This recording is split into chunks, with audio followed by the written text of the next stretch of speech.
Hay momentos en los que una vida entera se decide en una sala en silencio, sin música, sin aplausos y sin margen de error.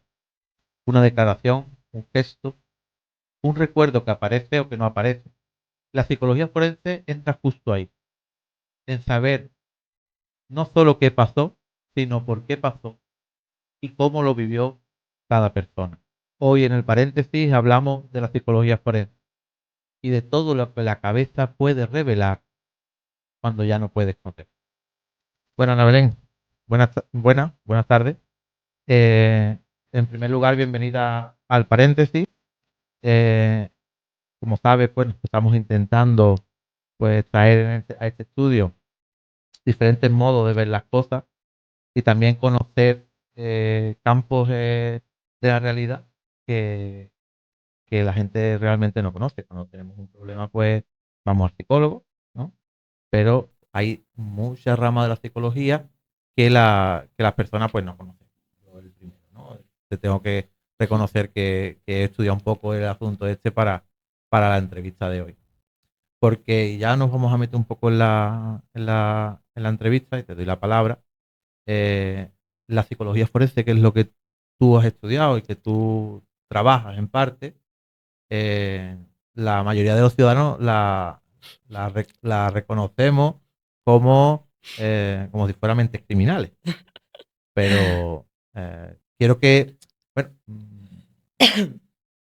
que nos aclares esto, ¿no? Que nos aclares este mito que hay en la sociedad y que nos expliques un poco. Vale, bueno, buenas tardes y gracias por contar conmigo. Un placer estar aquí con vosotros. Y bueno, esa parte en la que dice que la psicología y forense o el psicólogo forense, un poco como mentes criminales. A ver, es cierto que el psicólogo o la psicóloga forense, pues bueno, sí se parece un poco, ¿no? A aquello que sale en las pelis y demás. Pero no hay que olvidar que las pelis pues son pelis. Es importante.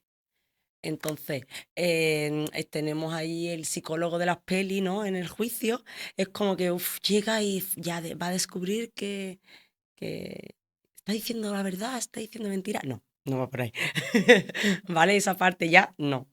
Es verdad que el psicólogo entra, evalúa bien a la víctima, bien al acusado, bien lo que el juez o la jueza, ¿no? Así decida. Si bien eso de detectar mentiras, de vamos a analizar la mente del criminal, no, esa parte no, esa parte es un mito. Entonces no se parece en nada a lo que... Existe, pero parecido no, está un poco ahí fantaseado. Y cuando, por ejemplo, tú hablas de tu trabajo, de tu formación con amigos, familia, o pacientes, en el caso cuando estás trabajando, eh, ¿cuál es el mito que ellos tienen sobre Bueno, esto? el número uno por excelencia, ese es, ¿pero qué hablas con los muertos? Ese es el primero. No, no soy vidente, ni soy medium, ni ningún psicólogo o psicóloga forense lo es. Lo que pasa es que hay una idea ahí errónea porque tenemos un concepto de forense que es el de, bueno, del médico forense que asiste a la hora de un fallecimiento, que también es forense, solo que es médico. Lo que pasa es que cuando escuchamos forenses nos vamos directamente a esa parte, ¿no? Al forense que realiza una autopsia. Cuando los forenses están ligados a la justicia. ¿Vale? Cada vez que escuchamos forense, eso es justicia. Vale. ¿Y en qué tipo de casos entráis vosotros? ¿En qué tipo de situaciones? ¿Y por qué es tan importante el informe de un psicólogo forense? A ver, el psicólogo, la psicóloga forense puede entrar en muchísimos ámbitos, está el ámbito penal, el civil, bueno, hay bastantes, ¿no? Voy a intentar poner un ejemplo así de cada uno para que yo creo que es lo que más clarificado puede ser. Por ejemplo, en el ámbito civil, ¿dónde entra el psicólogo forense? Bueno, también el psicólogo forense puede ser de oficio o de parte, ¿no? Y lo explico ahora porque esto conlleva un poco de tecnicismo. La parte del, si eres perito de oficio, digamos que te asigna el juez, no a dedo, pero te asigna el juez el estudio, el peritaje. Si eres de parte, pues el cliente te lo solicita, ¿vale? En el ámbito civil, pues un ejemplo sería capacidades parentales, por ejemplo, o competencias parentales, en este caso. Custodia puede ser también, ¿vale? A ver qué capacidad tiene ese papá o esta mamá para ostentar la custodia y la guardia y custodia de un niño, de una niña o de un adolescente. O bien la capacidad testamentaria. Esa también La capacidad de es hacer testamento. hacer el testamento, exactamente. En el ámbito penal, ya más de peli, ¿no? Pues bueno, pues hay mucho. El psicólogo forense puede evaluar al imputado, ¿vale? Y valorar eso, la imputabilidad. en- de- Bueno, Claro, es que vamos a explicar esto un poco porque sí, entiendo que claro, estamos entrando en un terreno un poco pantanoso. La imputabilidad es, digamos, la responsabilidad que tiene. que tiene, ¿vale? El investigado o la investigada con respecto del delito que ha cometido. ¿Vale? Eso sería por un lado. Y después por otro lado están las víctimas también, que también se pueden valorar pues, en distintos aspectos, pues violencia de género, violencia sexual, a niños, niñas o adolescentes que pueden ser pues, víctimas de bullying, víctimas de abuso sexual, y así un gran abanico. No sé si Y ha quedado más o menos claro. sí, más Si o no, menos. cualquier ¿No? preguntilla Está claro de que lo que has querido decir no es que puede entrar en en cualquier ámbito cualquier de la ámbito. justicia, tanto por la parte de la persona acusada o en este caso que es parte del juicio, como por parte de la administración, como también para la parte, digamos, la tercera parte, ¿no? Lo que son Correcto, perjudicados en algún caso de judicial. exacto. Eh, Después de los casos que has visto, ¿vale? Sí. Un poco nos vamos a hilar hacia un sitio.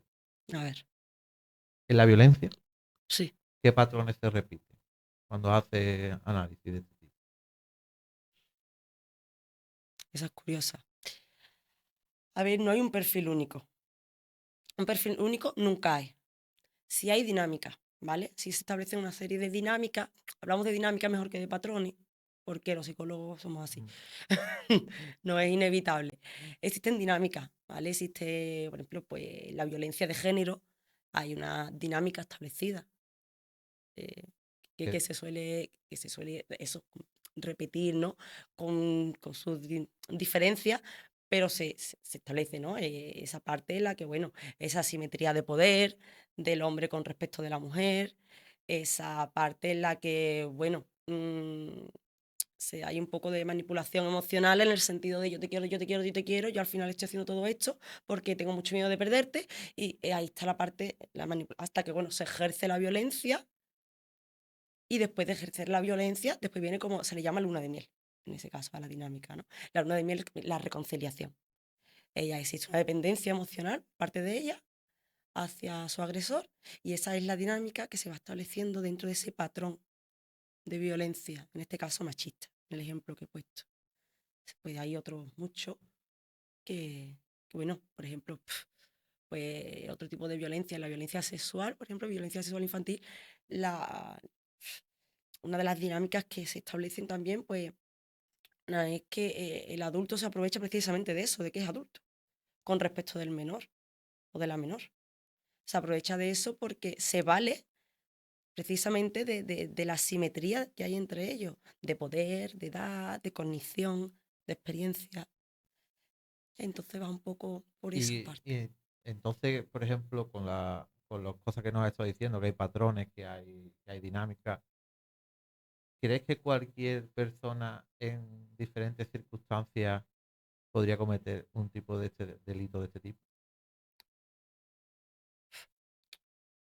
Hombre, particularmente de este delito, cualquiera en un momento dado así, Sobre todo de yo, violencia, entiendo, ¿no? Que haya claro. un trastorno. mm, claro, es que ni cualquier individuo puede ejercitar, de hecho, este tipo de agresores o de agresoras no ejercen la violencia partiendo de un trastorno mental. No necesariamente el que ejerce violencia tiene de base un trastorno mental. De hecho, en la mayoría de los casos no lo hay. Son más bien mm, personas sin ningún tipo de dificultad o si tienen algún tipo de dificultad, desde luego, no, no. no hay un trastorno mental que explique el comportamiento. Para que así, no sé si a lo mejor esto ha quedado un poco Sí. más claro. Entonces, no todas las personas, porque la pregunta era, ¿todas las personas podemos cometer este tipo de delitos en determinadas circunstancias? Es una pregunta un poco que no podría responderla de forma dicotómica. Yo pienso que no. Yo pienso que no. A ver si tuviese que decantarme. Pero porque es muy radical, ¿no? Así, tan específica, tan. Cualquiera podemos cometer un delito, por supuesto. Eso está clarísimo. Cualquier individuo, cualquier ser humano, tú, yo. Pero concretamente, este tipo, no sabría yo decirte si. Lo que sí que. Sí sé que no todos podrían hacerlo, pero sí sé que. Esto va a resulta paradójico, pero sí que podría ejercerlo cualquiera, a su vez. No sé si me estoy explicando a lo mejor bien o no. Bueno, voy Si quieres a seguir más. ampliar la pregunta. Vale. ¿Crees que al final pesa más la persona o el contexto en el que está? A veces lo que te quiero decir que si, Mira, o esa sea, pregunta. lo de antes es un poco el inicio de esta, ¿no? Que a nivel general cualquiera puede cometer un delito de los que hemos hablado antes o que pesa más lo que es la persona en sí o el contexto en el que haya crecido. Vale, pues mira, esa pregunta sí es más concreta. Siempre, en la psicología, siempre, los elementos se correlacionan, ¿vale? Todo tiene una influencia, todo es multifactorial, todo, siempre. Siempre tiene un peso, hay un peso genético, un peso que parte de la educación, de tu contexto educativo, de Mm. tu, lo que ves en tus padres, lo que ves en tus iguales, todo tiene que ver. Si bien, yo para mojarme un poco, para mojarme un poco, yo creo que lo más importante, Lo que más pesa. lo que más pesa, exactamente, lo que más influye, que no es determinante, pero sí lo que más influye es el contexto en el que tú estás envuelto. Sí, donde creces, cómo te educan. Sí, porque al final los niños, por ejemplo, partiendo de lo que viene desde la infancia, ¿no? Los niños, las niñas, los adolescentes. em, es verdad que hay algunos con mucho carácter en un contexto, pues, bastante, digamos, normalizado o funcional. Y hay otros que, bueno, son, son niños o niñas con menos carácter, que están en un contexto completamente disfuncional, desfavorable, desfavorecedor, y hay múltiples factores de riesgo que llevan a que al final, pues, los niños, esas niñas y esos adolescentes tengan dificultades que al final acaben, pues, ejerciendo violencia o cometiendo algún tipo de delito o acaban delinquiendo. Pero el contexto, ¿no? Al final los niños son lo que ven ¿Sí? en sus padres, en sus profes, en sus iguales.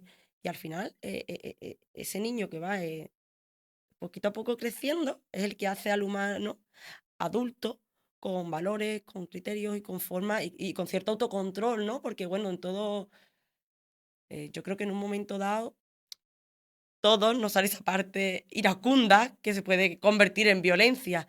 Ahora bien, es que los ejemplos que habíamos puesto antes es una violencia muy Muy extremo. extrema, muy extrema. Vale. Sí, como hemos estado hablando ahora mismo, si tú entiendes que lo que más pesa es el contexto en el que viven, en el que han crecido, ahora mismo estás viendo cambios en los comportamientos de los jóvenes con respecto a ciertos delitos que se puedan cometer. A ver, no delitos, sino ciertas conductas que puedan desencadenar un delito. Hablo de las violencias que hemos hablado antes, sobre todo la violencia de género que está ahora cada vez más, por desgracia, cada vez más a día y sobre todo en colectivos más jóvenes. Se están viendo cambios estás viendo cambios en los jóvenes en este sentido y voy a enlazar con dos preguntas, ¿vale? Tiene que ver la sociedad actual, los mensajes de odio que existen en la sociedad, las redes sociales y lo que están consumiendo. Hombre, está claro que todos los factores que has mencionado están ejerciendo influencia sobre los adolescentes y los jóvenes para ejercer violencia y para llegar a delinquir. en el caso ya más extremo. Sinceramente, cambio desde mi... Porque bueno, a ver, yo diría más bien, por ejemplo, en la... Mira, me voy a, a un ejemplo concreto aunque después me vaya a otro. La parte digital. Mm. La parte digital, un elemento a que las redes se ejerce mucha violencia a través de las redes. Mucha, muchísima, muchísima. Entre iguales. Entre eso, abuso sexual infantil, la sextorsión, ¿no? La extorsión a través de las imágenes, parejas parejas jóvenes bueno, que comparten imágenes íntimas entre ellos, que al final usan para chantajear. Y claro, eso ya es un delito.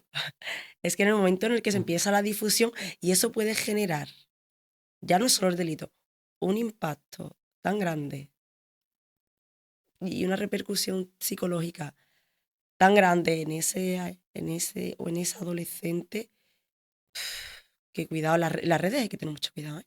Las redes, y si ya unimos las redes a el consumo, que hay algunos adolescentes que lo hacen, otros que no, al consumo sobre todo ya yendo más allá, ¿no? Porque bueno, todos los adolescentes pues han consumido, consumen o hemos consumido, me voy a meter en el grupo, por ejemplo, alcohol, ¿no?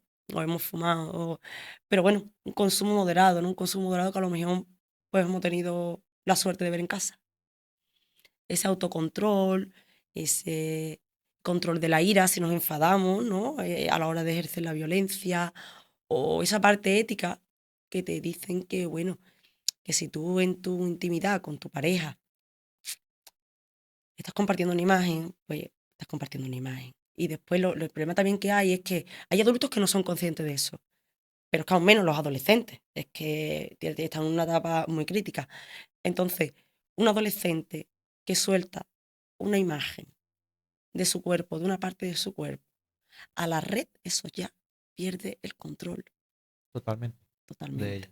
Entonces, es serio, grave, y a mí particularmente me preocupa mucho. Y que lo ha potenciado. Entonces, lo que te estaba preguntando, ¿no? ¿Crees que lo ha potenciado las redes, los mensajes que le Sí, están llegando y ese, demás?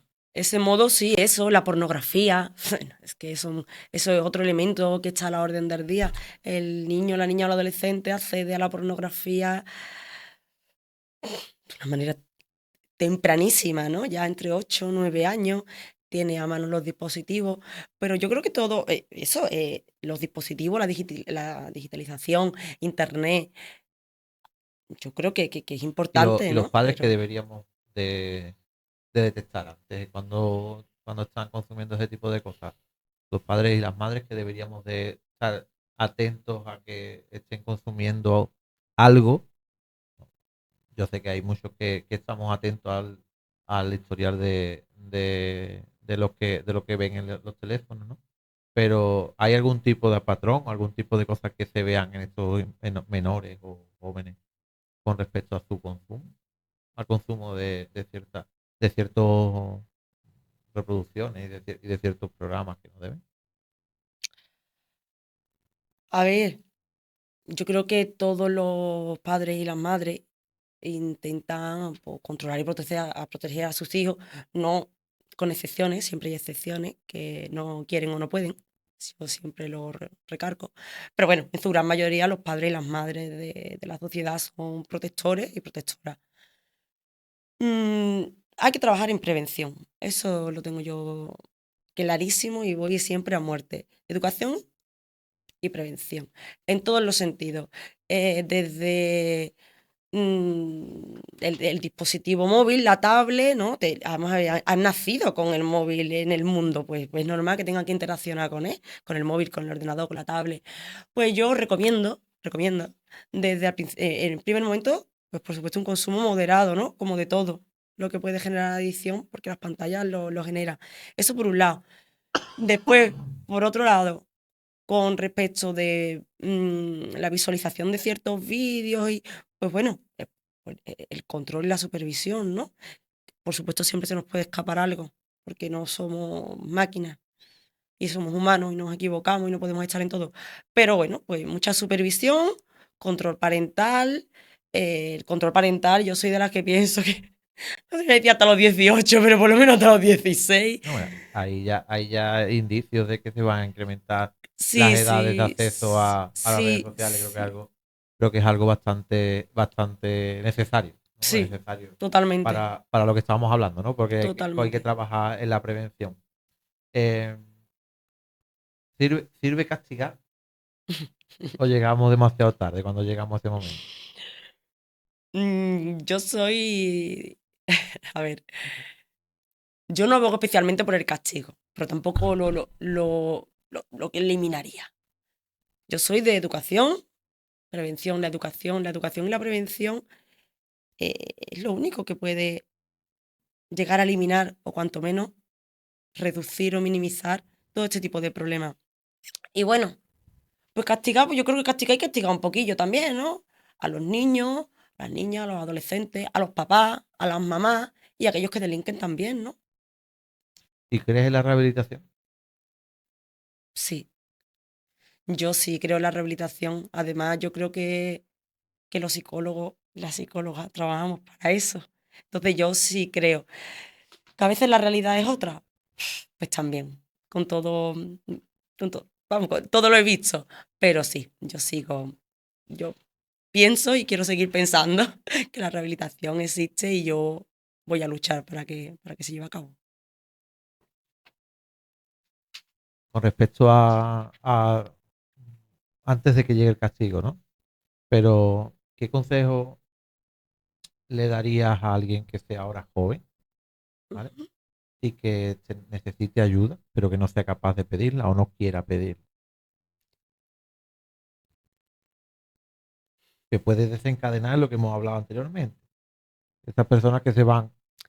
Claro, es que ese joven o esa joven que puede necesitar ayuda, bien porque ya ha pasado a perder el control de la situación, bien ejerciendo o bien recibiendo y siendo víctima, mm, yo siempre voy a recomendar y a apoyar que pidan ayuda, que sus padres, pues en ese momento, en ese preciso momento, pues a lo mejor no están ahí tanto como él o ella necesitase.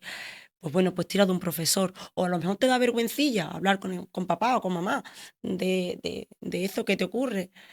O bien hay muchos quieren protegerlo, no cuentan las cosas a su padre por miedo Sí, a no hacerlo sufrir. claro, o darle vergüenza. O vergüenza, está una parte de está la vergüenza, está la culpa. Hay muchas emociones que pueden estar detrás de un adolescente en silencio o de un joven en silencio.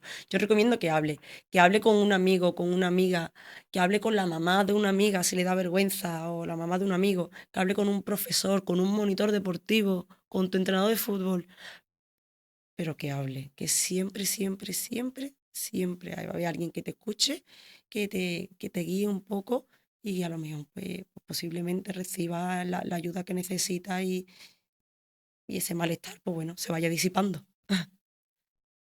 Te voy a hacer dos preguntas complicadas. A ver, voy a intentar respondértela. Dinos sin nombre y sin mucho detalle, pero un caso muy complicado vaya a tener que tratar. A grandes rasgos, ¿no? Belén. Es que es complicado porque en la psicología forense los casos son muy complicados. Entonces, bueno, hay algunos de abuso sexual infantil que, No sé qué entrar. Por ejemplo, la pregunta quizás hubiera estado mejor enmarcada en qué tipología de delitos son los más hombre, complicados. esa es una de los más sensibles, ¿no? Digamos. Hay muchos otros también, ¿no? Cuando se detectan por situaciones de maltrato ejercidas, por lo mejor en tu contexto familiar, de negligencia, desprotección, niños que vienen, o niñas o adolescentes que a lo mejor pues eso, han sufrido maltrato en su contexto. de protección, el que debería de ser protección. Eso también son complejos y son difíciles de asimilar, pero bueno, es necesario asumirlo. Y eso y por Y supuesto, lo que te he después dicho de, antes. y después de este tiempo trabajando en este sector, ¿confías más o menos en las personas? Mira, yo confío en las personas. Yo soy de esas personas, te hablo ya a nivel personal, que confío en el ser humano. Me aferro a eso porque además sí, ¿por qué no? Sí, yo sí creo en el humano. Si bien también se me han subido las antenillas en muchas situaciones que antes no se me hubiesen subido. Entonces, yo confío en el humano, pero no dejo de trabajar la prevención y de andar siempre un poco por delante. Prefiero anticiparme. Ana Belén, hemos hablado de redes sociales, ¿no? Te voy a hacer una pregunta con respecto al control parental, ¿no? ¿Hasta dónde llega el control parental y, digamos, dónde está esa frontera entre el control parental y la privacidad? A ver, la frontera está donde el padre y la madre quiera ponerla, eso está claro. Mm, yo, particularmente, prefiero saltarme la frontera y pasar al control antes de que quedarme baja y sobrepasar un poco, digamos, la intimidad. No, también yo creo que eso dependerá mucho del niño, de la niña, del adolescente que tengamos en casa, de la confianza que nos traslade, de si ese niño, esa niña o adolescente habla con nosotros de sus problemas, de sus cosas, de su forma de pensar, qué actitudes tiene. Yo creo que eso es importante también a la hora de delimitar hasta dónde llega el control y hasta dónde me paso con la intimidad. Pero bueno, yo creo que tener el GPS puesto a tu hijo menor de edad, yo no Además de creo. los relojes, Los ¿no? relojes, por ejemplo, los relojes, o ya de adolescente en el teléfono móvil. Yo no creo que eso sea sobrepasar la intimidad y controlar las aplicaciones que se descargan. Yo no creo que eso sea sobrepasar la intimidad. Ya meterte a lo mejor en el contenido de conversaciones ya de WhatsApp, de Instagram, pues a lo mejor no siempre, pero de vez en cuando, dame el móvil. Un repasito. Sí, sí, porque es la única forma de prevenir. Por supuesto, está mejor trabajar la confianza desde antes, que sea tu hijo o tu hija quien te cuente, pues si tiene un nuevo noviete, una nueva novieta, no, o si tiene, o si tiene algún problema. Que, pero bueno, es que hay veces que si no te cuenta el problema y al final está en la conversación de WhatsApp que tiene con el mejor amigo o la mejor amiga, pues a lo mejor hemos llegado a tiempo, pero es que si no lo hemos visto y llegamos tarde, a ver, que no pasa nada, que buscaremos una solución, ¿no? Y tiraremos hacia adelante. Pero, insisto, prevención, educación. Antes hemos dicho también, hemos hablado de los contextos en los que las personas se crían, que es un factor muy importante en su desarrollo, en la posibilidad de cometer un delito o de ejercer cierta violencia, O de ser víctima. eh, de ser víctima también es verdad. ¿Tiene también el contexto algo que ver o tiene que ver con los casos de fracaso escolar en esos, a lo mejor, ¿no? Barrios más desfavorecidos o en familias que tengan estén dentro del riesgo de exclusión social o dentro de la exclusión social. Tiene que ver el fracaso, la conflictividad, el acceso a cierto, la posibilidad de hacer ciertos delitos con el fracaso escolar. Claro, todos los factores de los que has hablado, todos los elementos que has mencionado son factores de riesgo. A más factores de riesgo, mayor probabilidad de que se desarrolle una situación de vulnerabilidad en cualquier ámbito, en el ámbito académico, en el ámbito relacional, a la hora de relacionarse, en habilidades sociales, en autocontrol, disciplina, mm, modales, eh, eso, todo, digamos, eso es multifactorial, todo influye una cosa a la otra, correlaciona es la palabra. ¿Pesa equivocarse en tu trabajo? Bueno, a veces sí, a veces, o sea, depende también cómo nos pille, ¿no? Porque como todos los humanos en los trabajos.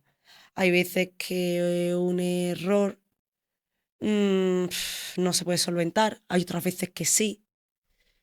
Es verdad que el ámbito forense requiere mucha rigurosidad, mucha, mucha, mucha, y fijarnos en cualquier cosilla, cualquier elemento es importante y a tener en cuenta. Entonces, tratamos de ser rigurosos, rígidos, exigentes y autoexigentes con nosotros mismos, pero bueno, nos equivocamos. Y en función del día, pues pesa más o pesa menos, la verdad. ¿Cómo es ser psicóloga forense después de la jornada de trabajo? O sea, ¿cómo llega, no? ¿Cómo llega? Hablamos de forma figurada, pero que hacia la persona que ejerce esas funciones y que está viendo lo que está viendo, cómo se lleva eso? A ver, mm, hay casos y casos, por supuesto. Hay momentos y momentos también en los que el profesional pues, lo pilla de un modo u otro. También depende mucho de, pues bueno, pues de tu historia de vida, ¿no? No es lo mismo ver un caso de violencia de género si el psicólogo o la psicóloga tiene un conocido víctima de violencia de género que si no lo tiene, ¿no? A nivel emocional. Por ejemplo, puede afectarle más o menos. También depende del momento. Es verdad que nosotros trabajamos todo el tiempo desde la disociación, ¿vale? Entonces eso nos permite mucho, digamos, protegernos de lo que oímos y de lo que vemos, especialmente cuando son casos pues, violentos, ¿no? Violentos o de este tipo o con situaciones o con personas más vulnerables, digamos, personas con discapacidad, víctimas de violencia de género, menores, víctimas de maltrato, de violencia sexual. En ese aspecto, con lo que uno oye, pues esa parte en la que te estás tan concentrado haciendo el trabajo, escuchando, recogiendo información, que muchas veces la parte emocional no está conectada. De hecho, yo creo que en eso consiste. Si bien cuando sales, ¿no? Ahí donde vamos, ahí donde vamos. Ya acaba la entrevista, ¿no? Acaba la entrevista y te paras un momento a pensar y dices, quieto, vea todo lo que yo he escuchado ahora mismo y todo lo que han recogido mis oídos. Hombre, y hay veces, pues un poco, si digamos te lo llevas a casa o en el camino, en el coche, ¿no? Te quedas un poco ahí reflexionando acerca de, wow, qué de cosas hay en el mundo.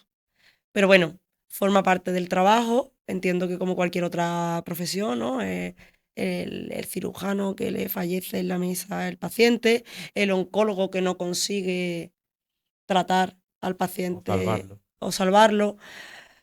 Todo tiene un poco de afectación, pero bueno, forma parte de la profesión y al final, pues bueno, forma parte del trabajo y nos lo vamos trabajando poco a poco también. También yo soy de las que recomiendo de que, bueno, todo profesional, si lo necesita, a veces en un pico de estrés, cualquier profesional ya de todos los ámbitos, profesores, médicos, psicólogos, cualquier ámbito, ¿no?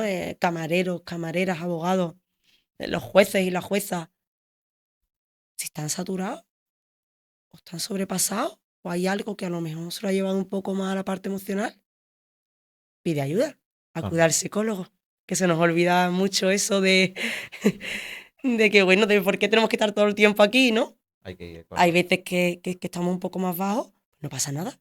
para Se nada. pide ayuda, para adelante. Yo sé que trabajas la mayoría de las ocasiones trabajas con menores.